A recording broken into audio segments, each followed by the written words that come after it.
हरे कृष्णा। आप सभी का दिन शुभ और मंगलमय हो और भगवान श्री कृष्ण आपकी सभी मनोकामनाएं पूर्ण करें। आज सुनिए ज्येष्ठ मास महात्म्य का अध्याय 5। आज के अध्याय में आप जानेंगे रथ यात्रा में विघ्न होने पर एवं गोचर में दुष्ट ग्रहों के आ जाने पर शांति का विधान और तिल की महिमा और साथ ही सूर्य नारायण भगवान की रथ यात्रा का फल का वर्णन। भगवान रुद्र ने ब्रह्मा जी से पूछा, हे ब्राह्मण, आप पुनः रथ यात्रा का वर्णन कीजिए। तब श्री ब्रह्मा जी ने कहा, हे रुद्र, रथ को धीरे धीरे सम मार्ग पर चलाया जाए जिससे रथ को धक्का आदि न लगने पाए। मार्ग की शुद्धि के लिए प्रथम प्रतिहार और दंडनायक उस मार्ग में जाएं। पिंगल, रक्षक, द्वारक, दिंडी तथा लेखक ये भी रथ के साथ साथ चलें। इतनी सतर्कता और कुशलता से रथ को ले जाया जाए कि रथ का कोई अंग भंग न हो। रथ का ईशा दंड टूटने पर ब्राह्मणों को, अक्ष टूटने पर क्षत्रियों को, तुला टूटने पर वैश्यों को, शैया के टूटने पर शूद्रों को भय होता है। युग के भंग से अनावृष्टि, पीठ के भंग से प्रजा को भय, रथ का चक्र टूटने से शत्रु सेना का आगमन, ध्वजा के गिरने से राजभंग तथा प्रतिमा खंडित होने से राजा की मृत्यु होती है। छत्र के टूटने पर युवराज की मृत्यु होती है। इनमें से किसी भी प्रकार का उत्पात होने पर उसकी शांति अवश्य करानी चाहिए तथा ब्राह्मण को भोजन और दान देना चाहिए एवं विधि पूर्वक गृह शांति करानी चाहिए। रथ के ईशान कोण में वेदी अथवा कुंड बनाकर घी और समिधाओं से देवता तथा ग्रहों की प्रसन्नता के लिए हवन करना चाहिए और इन मंत्रों से आहुति भी देनी चाहिए। मंत्र हैं ओम अग्नये स्वाहा, ओम सोमाय स्वाहा, ओम प्रजापतये स्वाहा आदि। इसके बाद शांति एवं कल्याण के लिए प्रार्थना करनी चाहिए। अपनी जन्म राशि से दुष्ट स्थान में स्थित ग्रहों की प्रसन्नता तथा शांति के लिए ग्रह समिधाओं से हवन करना चाहिए। ये समिधाएं प्रादेश मात्र लंबी होनी चाहिए। सूर्य के लिए अर्क की, चंद्रमा के लिए पलाश की, मंगल के लिए खदिर की, बुध के लिए अपामार्ग की, बृहस्पति के लिए पीपल की, शुक्र के लिए गूलर की, शनि के लिए शमी की, राहु के लिए दूर्वा की और केतु के लिए कुशा की समिधा ही हवन के लिए प्रयोग करना चाहिए। उत्तम गौ, शंख, लाल बैल, सुवर्ण वस्त्र युगल, श्वेत अश्व, काली गौ, लोह पात्र और छाग ये क्रमशः 9 ग्रहों की दक्षिणा है। गुड़ और भात, घी मिश्रित खीर, हविष्यान, क्षीरान, दही भात, घी, तिल और उड़द के बने पकवान, गूदों वाला फल, चित्रवर्ण का भात एवं कांजी ये क्रमशः 9 ग्रहों के भोजन हैं। जैसे शरीर में कवच पहन लेने से बाण नहीं लगते, वैसे ही ग्रहों की शांति करने से किसी प्रकार का उत्पात नहीं होता। अहिंसक, जितेंद्रिय, नियम में स्थित और न्याय से धनार्जन करने वाले पुरुषों पर ग्रहों का सदा अनुग्रह बना रहता है। यश, धन, संतान की प्राप्ति के लिए, अनावृष्टि होने पर, आरोग्य प्राप्ति के लिए तथा सभी उपद्रवों की शांति के लिए ग्रहों की सदा पूजा करनी चाहिए। संतान से रहित, दुष्ट संतान वाली, मृत वत्सा, मात्र कन्या संतान वाली स्त्री, संतान दोष की निवृत्ति के लिए, जिसका राज्य नष्ट हो गया हो वह राज्य के लिए, रोगी पुरुष रोग की शांति के लिए अवश्य ग्रहों की शांति करें, ऐसा मनीषियों ने कहा है। ग्रहों की प्रतिमा ताम्र, स्फटिक, रक्त चंदन, सुवर्ण, चांदी, लोहे और शीशे आदि की बनवाकर अथवा इनके चित्र का निर्माण कराकर जिस ग्रह का जो वर्ण हो उसी रंग के वस्त्र और पुष्प उन्हें समर्पित करें। गुग्गल का धूप सभी को अर्पित करना चाहिए। आ कृष्णेन इवाम देवा इत्यादि नवग्रहों के अलग अलग मंत्रों से एक एक ग्रह के नाम से समिधा, घी, शहद और दही की 108 अथवा 28 आहुतियां दें तथा ब्राह्मणों को भोजन कराएं। उन्हें यथाशक्ति दक्षिणा भी दें। जो ग्रह जिसके गोचर अथवा कुंडली के दुष्ट स्थान पर स्थित हो उसे उस ग्रह की यत्न पूर्वक पूजा करनी चाहिए।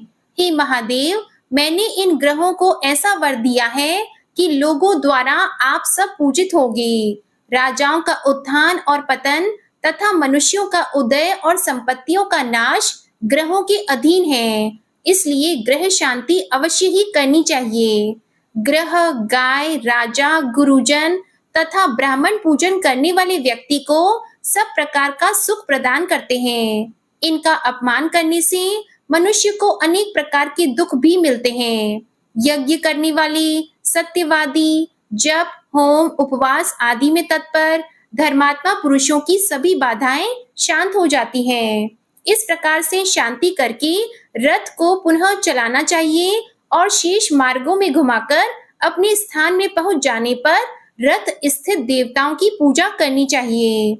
उत्पात होने पर ग्रहों की शांति के समान ही रथ में स्थित सभी देवताओं की भी पूजा करनी चाहिए। ऐसा करने से सभी तरह के उत्पातों की सब प्रकार से शांति हो जाती है। दुष्ट ग्रहों की शांति के लिए ब्राह्मणों को तिल प्रदान करें अथवा घी के साथ तिलों का हवन करें और साथ ही देवताओं को धूप दे। तिल देवताओं के लिए स्वाहा रूप अमृत, पितरों के लिए स्वधा रूप अमृत तथा ब्राह्मणों के लिए आश्रय स्वरूप कहे गए हैं। ये तिल कश्यप के अंग से उत्पन्न हुए हैं तथा देवता एवं पितरों को अति प्रिय हैं। स्नान, दान, हवन, तर्पण और भोजन में परम पवित्र माने गए हैं। इस प्रकार ग्रह और देवताओं का पूजन कर भगवान सूर्य नारायण की प्रतिमा को रथ से उतारकर मंडल में स्थापित करें। फिर विघ्न बाधाओं की शांति के लिए दीप, जल, जौ, अक्षत, कपास के बीज, नमक तथा धान की भूसी से आरती करके पत्नियों सहित सूर्य नारायण को वेदी के ऊपर स्थापित करें। वहां 10 दिन तक उनकी विधि पूर्वक पूजा करें और 10 दिन तक होने वाली यह पूजा दशाहिका पूजा कहलाती है। इस प्रकार पूजन करके फिर भगवान सूर्य नारायण को पूर्व स्थान पर स्थापित करना चाहिए। श्री ब्रह्मा जी ने कहा, हे महादेव, इस प्रकार अमित ओजस्वी भगवान भास्कर की रथ यात्रा करने वाला और दूसरे से कराने वाला व्यक्ति परार्ध वर्षों अर्थात ब्रह्मा जी की आधी आयु तक सूर्य लोक में निवास करता है। उस व्यक्ति के कुल में न कोई दरिद्र होता है और न कोई रोगी। सूर्य भगवान के अभ्यंग के लिए घी समर्पण करने वाले तथा अनेक प्रकार का तिलक करने वाले व्यक्ति को सूर्य लोक की प्राप्ति होती है। गंगा आदि तीर्थों से जल लाकर जो सूर्य नारायण भगवान को स्नान कराता है वह वरुण लोक में निवास करता है। लाल रंग का भात और गुड़ का नैवेद्य समर्पित करने वाला व्यक्ति प्रजापति लोक को प्राप्त करता है। भक्ति पूर्वक सूर्य नारायण भगवान को स्नान कराकर पूजन करने वाला व्यक्ति सूर्य लोक में निवास करता है। जो व्यक्ति सूर्य देव को रथ पर चढ़ाता है, रथ के मार्ग को पवित्र करता है और पुष्प, तोरण, पताका आदि से सजाता है, वह वायु लोक में निवास करता है।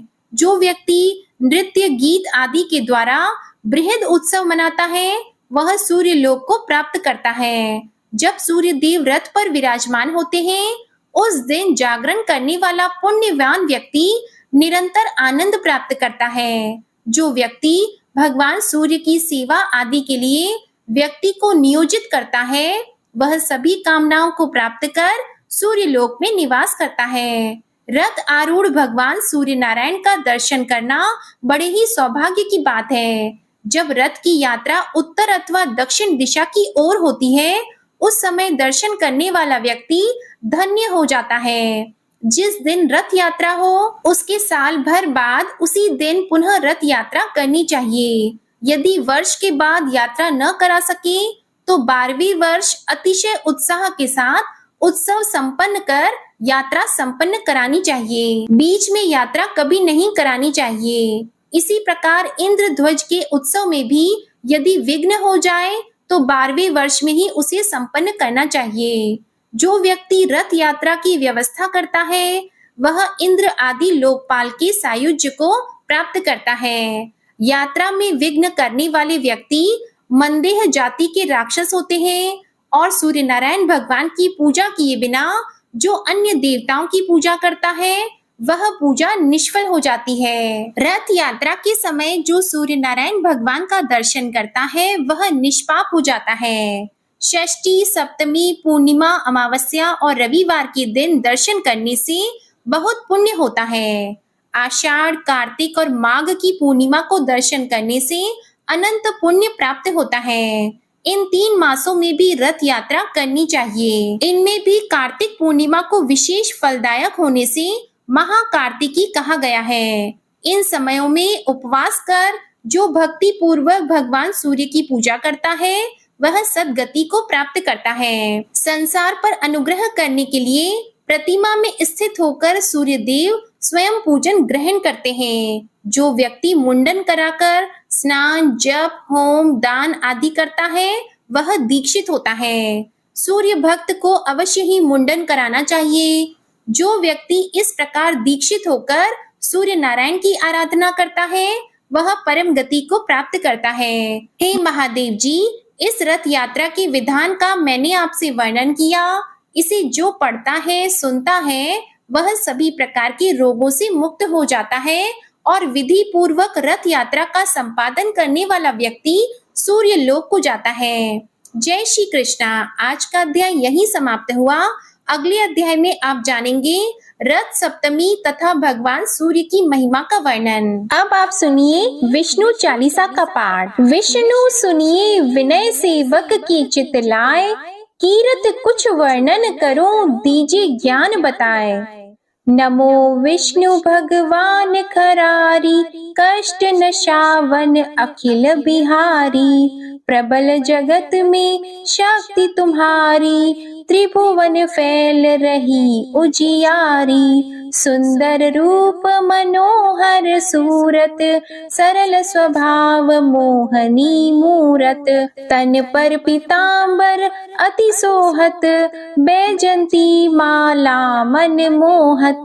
शंख चक्र कर गदा विराजे, देखत दैत्य असुर दल भाजे। सत्य धर्म मद लोभन गाजे, काम क्रोध मद लोभन छाजे। संत भक्त सज्जन मन रंजन, धनुज असुर दुष्टन दल गंजन।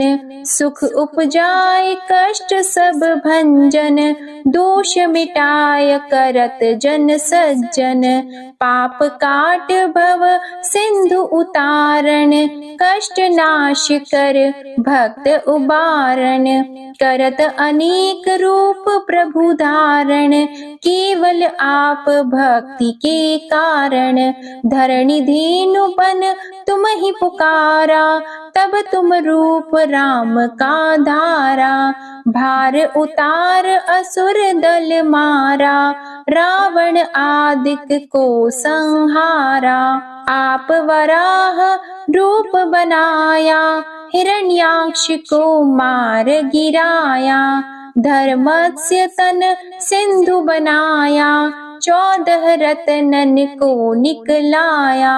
अमिलख असुरन द्वंद मचाया, रूप मोहिनी आप दिखाया। देवों को अमृत पान कराया, असुरन को छवि से बहलाया। कूर्म रूप धर सिंधु मझाया, मंदराचल गिरि तुरत उठाया। शंकर का तुम फंद छुड़ाया, भस्मासुर को रूप दिखाया। वेदन को जब असुर डुबाया, कर प्रबंध उन्हें ढूंढवाया। मोहित बन कर खल ही नचाया, उस ही कर से भस्म कराया। असुर जलंधर अति बलदाई, शंकर से उनकी न लड़ाई। हार पार शिव सकल बनाई, कीन सती से छल खल जाई। सुमिरन कीन तुम्हें शिव रानी, बतलाई सब विपत कहानी। तब तुम बने मुनीश्वर ज्ञानी, वृंदा की सब सुरति भुलानी। देख 3 धनुज शैतानी, वृंदा आए तुम्हें लपटानी। हो स्पर्श धर्म क्षति मानी, हना असुर उर शिव शैतानी। तुमने ध्रुव प्रहलाद उबारे, हिरणाकुश आदिक खल मारे, गणिका और अजामिल तारे, बहुत भक्त भव सिंधु उतारे, हरहु सकल संताप हमारे, कृपा करहु हरि सिरजनहारे, देखहु मैं निज दर्श तुम्हारे, दीप बंधु भक्तन हितकारी, चाहता आपका सेवक दर्शन, करहु दया अपनी मधुसूदन, जानो नहीं योग्य जब पूजन, होय यज्ञ स्तुति अनुमोदन, शील दया संतोष सुलक्षण, विदित नहीं व्रत बोध विलक्षण, करहु आपका किस विधि पूजन, कुमति विलोक होत दुख भीषण, करहु प्रणाम कौन विधि सुमिरन, कौन भांति मैं करहु समर्पण, सुर मुनि करत सदा सेवकाई, हर्षित रहत परम गति पाई, दीन दुखिन पर सदा सहाई, निज जन जान लेव अपनाई, पाप दोष संताप नशाओ, भव बंधन से मुक्त कराओ, सुत संपत्ति दे सुख उपजाओ, निज चरणन का दास बनाओ, निगम सदा ये विनय सुनावे, पढ़े सुने सो जन सुख पावे। श्री विष्णु चालीसा समाप्त होती है। प्रेम से बोलिए भगवान विष्णु और माता लक्ष्मी की जय। आपको आज की कथा पसंद आए तो वीडियो को लाइक कीजिएगा, शेयर कीजिएगा, कमेंट में भगवान श्री सूर्य नारायण की जय लिखिएगा और चैनल को भी सब्सक्राइब करिएगा। इसी के साथ आज आप हमारे चैनल पर शनिवार व्रत की कथा भी जरूर सुनिएगा। प्रेम से बोलिए सूर्य नारायण भगवान की जय।